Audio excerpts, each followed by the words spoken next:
Good day, Diana Cwick here with a special episode of Charge Talk coming to you from the ITS America Conference in Detroit, Michigan. Today, I'm sitting down with Steve Bell, Chief Analyst for Automotive Connectivity at Omdia. Steve is one of the leading voices in the connected vehicle space, covering everything from V2X technology to smart charging grids to the future of software-defined vehicles. If you've ever wondered how your EV talks to the grid, the road, and everything in between, this is the guy who can break it down. Steve, thank you so much for joining us today on Charge Talk. It is great to have you on the show. Pleasure being here. So I've met this box. Yeah, in the box. The coolest box ever. I have to say, it's pure dynamite. Yeah, I knew right when I saw it, we had to use it. So. Excellent. I'm going to get right into it. So you're an expert in V2X. I've heard quite a bit about that from you already, which stands for vehicle to everything. For someone who's never heard that term before, can you break it down like you're talking to a sixth grader and explain to me what V2X is? So back to my everyday life. So V2X started out about 25 years ago. The car industry took on what they thought was a simple task, but was actually a significantly large task.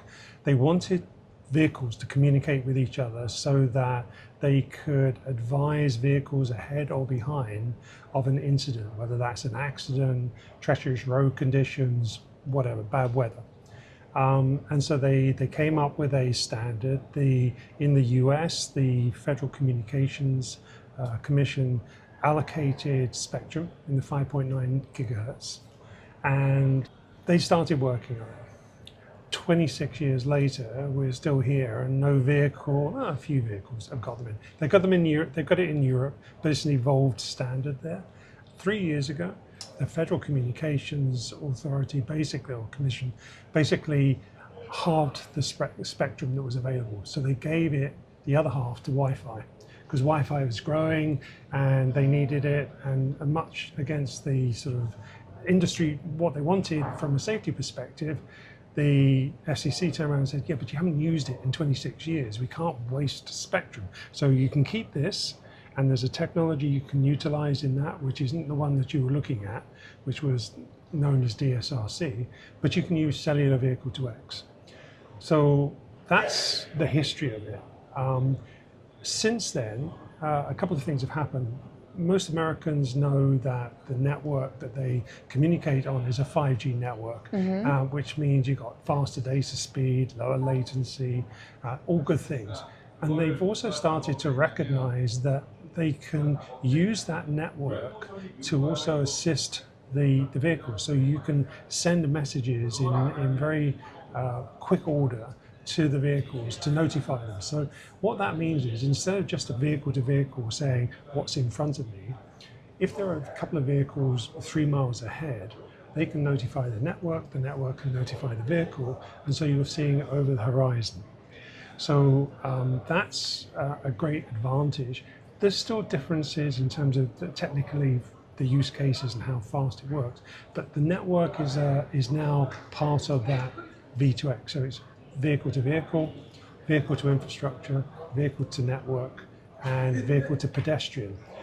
Vulnerable road users became a significant part of this. So, all of the electric scooters, the motorcyclists, and pedestrians, and roadside workers are all vulnerable.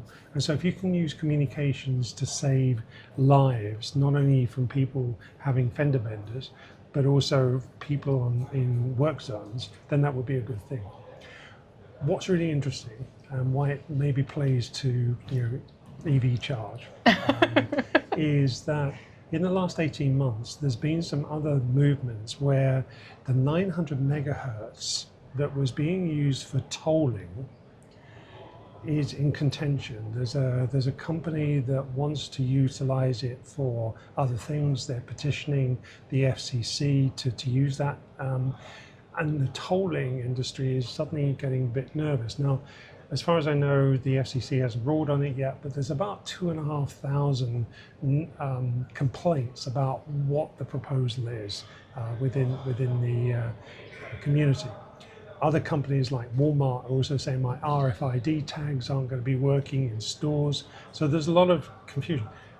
The good news is, from a V2X perspective, suddenly people say, well, we've got this network connection, we've got this vehicle to vehicle in the 5.9 gigahertz, which we know is very safe. We can do tolling over V2X. And so one of the biggest challenges V2X has always had is that there isn't really a business case. Why would the automakers spend hundreds of dollars to put a communications module in there when maybe there's only a few cars on the road? Now there's a case that says we can use the network, we can use the vehicle to vehicle, and I think some major manufacturers in the US are now taking it very seriously about deploying cellular V2X, but also the networks are very interested. The tolling industry is very interested because it makes it a lot easier. In fact, there's a demo out here between Cash, Etifos, and I think Verizon, I'm not sure, but they've got a demo vehicle that shows the tolling going around the Detroit area. So it's really interesting. So I probably talked too much and I'm sorry. No, you're fine. You're fine. A lot of good information. So I was going to come back. So the charging. So if you can do it for tolling, then you can do it for road usage. You could do it for charging. You could also use it for refueling. So at the moment, there's a lot of focus on utilizing connectivity to enhance the charging process. So how can vehicles offload data to charging centers? How do you entertain the people during the time that they're charging? Yes. How do you pre-book this? That's all related to connectivity. Well, if you've got V2X, there's also a mechanism that says if there's a charging mechanism already there, that makes that easier as well. So, okay, I like that. Well, that goes into my next question, which was, you cover smart charging grids in your research. So what does smart charging look like? But did you already answer that? Partially, but I think one of the things that as the industries come together, so whether that's intelligent transport systems, whether that's charging systems, whether it's smart systems, smart cities, or whether it's the automotive industry or the trucking industry, as they come together, what you recognize is it's systems of systems. Right. And whereas silo thinking was basically the fundamental mechanism for growth, because you broke everything down and then you made it logically easy to do, you've now got to think about how those systems integrate. Back ends have got to integrate, but front ends have got to integrate. So if you think about smart grids, EV charging is a two-way process. So you already know that in homes, you've got chargers that, the direct chargers where you can charge the battery of the vehicle, but the vehicle could then also provide charging back into the home, right, or provide charging back into the grid. Mm-hmm. So you start to have to think about, well, if you're thinking about an intelligent smart grid of the future, do those vehicles become an asset that you think about? How do you secure those? How do you optimize it? Do you have a digital twin that is looking at areas, knowing where weather's going to go, so that you maybe optimize the system, the network, and you incentivize and pay consumers so that it's now no longer a one-way flow of cash in terms of consumption, but you could pay also for putting the energy back into the grid. Mm-hmm. But that smart intelligence is going to require communication. It can be V2X, it can be the networks, it can be Wi-Fi. But I think thinking of it as a system, as I already said, at the charge point, you want to be able to know that charge point is available. So having that connected so that the network can tell the operator or the operator of the network that the charge unit is up and running is a good thing, but it's also a good thing for the driver that doesn't want to drive to that charge point and then find it's not working. Right. So they want to be able to reserve it, they want to be able to prepay or pay at the time, Mm-hmm. They want to know that there's some entertainment that they can do while they're waiting, or how long it's going to take, what type of charger it is.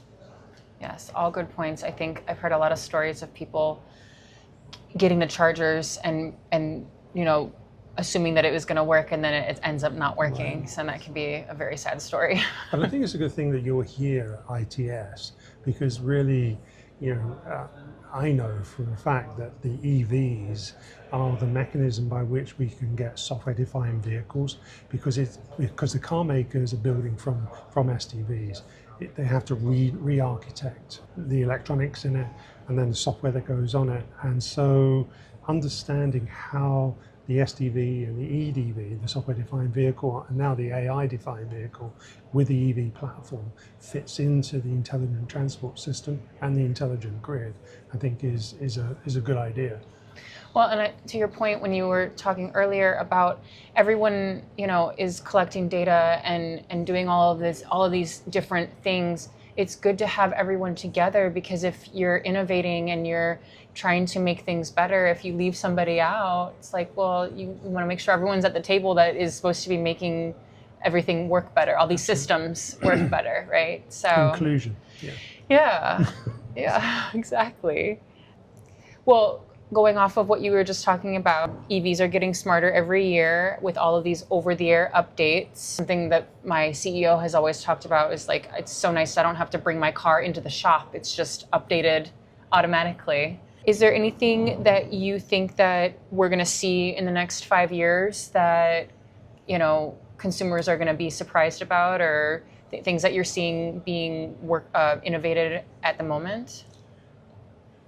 Based on the fact that the technologies are being implemented much faster, the advantage of a software-defined vehicle is that it's not a single vehicle. When car manufacturers used to build a car, there was what's known as start of production. The engineers will work to that point. There's the vehicle goes into production, then the engineers go and work on the next vehicle. Well, in a software-defined vehicle, what you're really talking about is an electrical architecture, a central compute and zones, and the software sits on that. So then you bolt on the wheels, and then you put the electric platform underneath and new bodies. It's less about the hardware, and it's more about that continuity of the platform. So the next vehicle may look slightly different. If you think of the Teslas, okay, they fundamentally haven't changed from a physical perspective, but from a software perspective, they are, almost 50%, probably 60% different to the vehicles that were originally introduced as the sort of, S and 3 and Y and whatever. That's the advantage, and the pace at which technology is occurring, the ability to include new sensors or new displays or new experiences is much easier if it's software. So that gives them the advantage of being able to offer the consumers a constant upgrade. They did learn the lesson about trying to charge for heated seats when they were already included. That's not the issue, because that really was about hardware that was there, and the consumer sort of said, look, I paid for the hardware, don't try and sort of double dip. But if this is new value add services that really enhance, and GM have proved this with their Super Cruise, they gave it away for the first 3 years, but then you have to pay for it. And what they're seeing is, I think it's like 30 to 40% of the people are signing up, because the value in terms of being able to have that hands-off experience to drive the vehicle is worth it. Okay. So they've become hooked on it, and so they want to continue. That's really smart. Yeah. So I think that's what you're going to see as a consumer, and if you've got an EV, you're more likely to see that. We're certainly seeing it. I mean, everybody's sort of upset about the Chinese, but the thing about the China market is that there are so many new players, and they've taken the development cycle time for vehicles from 5 years down to 24 months and 18 months. And so you start to see that rapid introduction into the market, an extremely competitive market. And that is the opportunity space, but it's also a challenge for the incumbent OEMs. When you were talking earlier about getting the customer hooked, and a lot of them are staying loyal and wanting to pay for these features, and we were actually speaking before we started filming about the Apple phone. I think there are similarities in some ways of, like there's constantly new iterations of the Apple phone and people get used to using that technology. And so they just continue on. You get someone, you embed it in their daily life, and they don't want to, like human nature, they don't want to get away from that, Well, I mean, there's an adjacent point to that, but you've sort of walked us into it. You have to bring the consumer's digital life into the vehicle.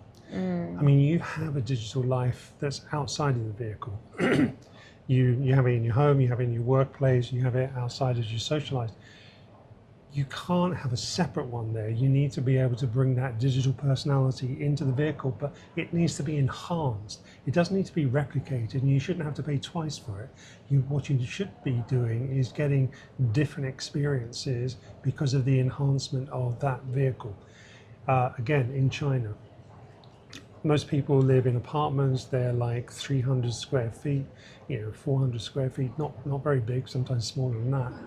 The vehicle has become a luxury third living space. So at CES, there were vehicles there that had amazing, relaxing, vibrating seats at 24-inch screens, superb surround sound, lighting systems, ambient systems. It was like being in a home theater in the US, except this thing's got 4 wheels and you drive it around during the day. So like an extension of your home. Wow. Yeah, exactly. So and again, you have to target the different audiences in the different markets, but I think it shows where things can go. So to the point of what consumers expect, I think it's about personalization, it's about targeting their digital life in their vehicle and in their life. I love that. Well, moving into my final question, you've been watching this industry evolve for a very long time. So you've seen all the trends, you've seen where things have gone. Do you have any hot takes for the future? Do you have any forecasts, or is there anything that we should be especially paying attention to, or anything interesting? Yeah, well, what I would say is that the automotive industry at this point in time is in transformation. But that transformation isn't limited to that single industry. If you're a tech follower, you can't not have heard of NVIDIA, and you can't not have heard of AI. Yeah. So what Jensen Yang is talking about the whole time is physical AI. So that's taking AI out into sort of the robotic delivery machines, the robots on the factory floor, the robots in the home, all sorts of different physical elements that you can put AI into. But in order to be able to do that, it's not just about technology, it's about a whole business transformation. How do you control it? How do you secure it? How do you get revenue from it? How do you continuously update it? Those are the challenges that the automotive industry is going through. So in the same way, going back to 1908, when Ford built Model T and created the whole concept of the production line that then basically fed the entire industrial world in terms of what does automation and production lines look like. What happens in the automotive industry is going to happen in the mining industry, the farming industry, the standard manufacturing, petrochemicals. Anywhere that there's physical assets, controlling them and understanding them, the processes that are being developed in automotive today are the processes that are going to go out. So that's why this space is so fascinating at the moment. So it's going to be a big ripple effect. Big. Wow. So, that's and incredible. You heard it here first. Oh, Stephen, you're awesome. Thank you so much for coming on the show. Do you want to tell anyone about where to find you, or more information about, you want to plug anything? Sure. So I'm Steve Bell, Chief Analyst with Omdia. Omdia is a market research company, and we focus on everything from enterprise to telecoms to automotive to AI and data. You can find me on LinkedIn, and please feel free to reach out if you've got any questions. Perfect. Thank you very much. Well, folks, this is the end of our Charge Talk. Thanks so much for joining us. Please hit that like and subscribe button if you found value in this. And thank you so much for listening. Have a wonderful day. Bye. Awesome. We did it. Thank you so much. Good? I think so. All right. Make sure that we look good. Test, test, test. Talk, talk, talk. Test, test, test.